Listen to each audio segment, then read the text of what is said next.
আমরা পুলিশ সুপারকে বলা হয়েছে ইমিডিয়েট মালদায় আরেকজন শিক্ষক তিনি তার পা ভেঙে দেওয়া হয়েছে মানে মানে বলছে একাডেমিক ক্যালেন্ডার নিয়ে বৈঠকে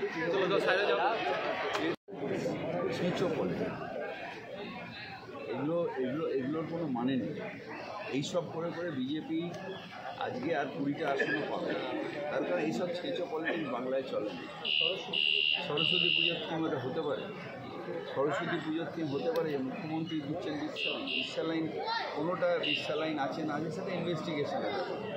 এটার জন্যে কী হয়, তাহলে যোগীকে তো আগে বলতে হয় যে এত হাজার হাজার লোক মারা গেছে কুম্ভে, এত লোক মারা গেছে।